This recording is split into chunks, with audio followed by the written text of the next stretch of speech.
200 साल की गुलामी के बाद 15 अगस्त 1947 को हमारा भारत देश आज़ाद हुआ। आज़ादी की सुबह निकले हुए सूरज की रोशनी दिन पर दिन फैलती ही गई और यह इतनी फैल चुकी है कि अब इस वर्ष 14 जुलाई 2023 को चांद तक का सफ़र तय किया गया। आज़ादी तक का ये सफ़र आसान नहीं था। आज़ादी तक का ये तो सफ़र आसान ही नहीं था। इसके पीछे छिपी हुई बलिदानों की यादें बहुत लंबी है। आज़ादी या नई चुनौतियों की रात, कैसा था उस रात का माहौल, कैसे हमारे देश को आज़ादी मिली। आइए फिर एक बार जीते हैं आज़ादी का वो पल, 14 और 15 अगस्त 1947 की वो रात। नमस्कार, मैं काजल सिंह आप सभी को स्वतंत्रता दिवस की बधाइयाँ देती हूँ। इस साल का आज़ादी महोत्सव अपने आप में ही खास है। आज से ठीक एक माह पूर्व यानी कि 14 जुलाई 2023 को इसरो यानी कि इंडियन स्पेस रिसर्च ऑर्गेनाइजेशन ने चंद्रयान 3 का प्रक्षेपण कर दिया है। और यदि चंद्रयान 3 सफल होता है तो चंद्रमा पर भारत देश की अब पहली सफल लैंडिंग होगी।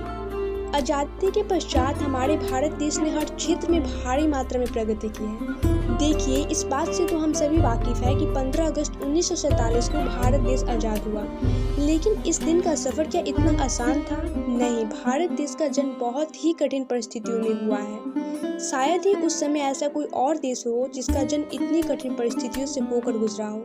150 साल से 200 साल गुलामी की बेड़ियों में जकड़ा हुआ हमारा देश उस रात आज़ाद हो गया। कैसा लगा होगा उस रात जब लोग रातों को गुलामी के अंधेरों में सोए थे और सुबह आँख खुली आज़ादी में। गौर से देखिए इस तिरंगे को, कैसे सिर गर्व से ऊंचा हो जाता है।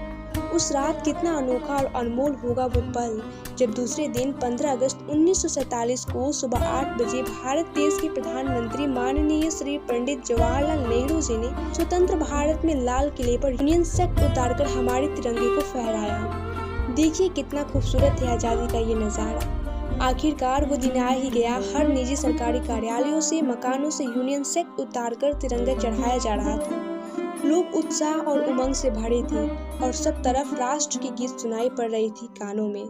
आखिरकार ब्रिटिश साम्राज्य का अंत हुआ और शंखनाद हुआ एक नए सफर का। स्वतंत्र भारत के पहले प्रधानमंत्री माननीय श्री पंडित जवाहरलाल नेहरू जी ने उस रात संविधान सभा में एक भाषण दिया, जो आज की तारीख में एक ऐतिहासिक भाषण बन चुका है, ट्राइस्ट विद डेस्टिनी, जिसमें वो कहते हैं at the stroke of midnight hour and the whole world asleep, India will awake a new life and freedom. जिसका अर्थ है आज रात जब पूरी दुनिया सो रही होगी तब भारत देश का एक नया सफर शुरू होगा।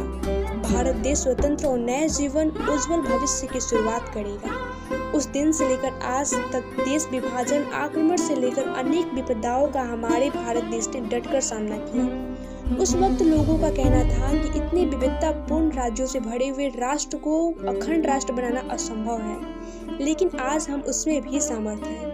अगर ब्रिटिशर्स की पॉलिसी थी डिवाइड एंड रूल, तो हमारी भी पॉलिसी थी यूनाइटेड विद स्टैंड। भूल न जाना भारत माँ के सपूतों का बलिदान, भूल न जाना भारत माँ के सपूतों का बलिदान, इस दिन के लिए जो हुए थे हंसकर कुर्बान। आज़ादी की ये खुशियाँ, आज़ादी की ये खुशियाँ, मनाकर लो ये शपथ कि बनाएंगे इस देश को और भी महान, और भी महान। जय हिंद।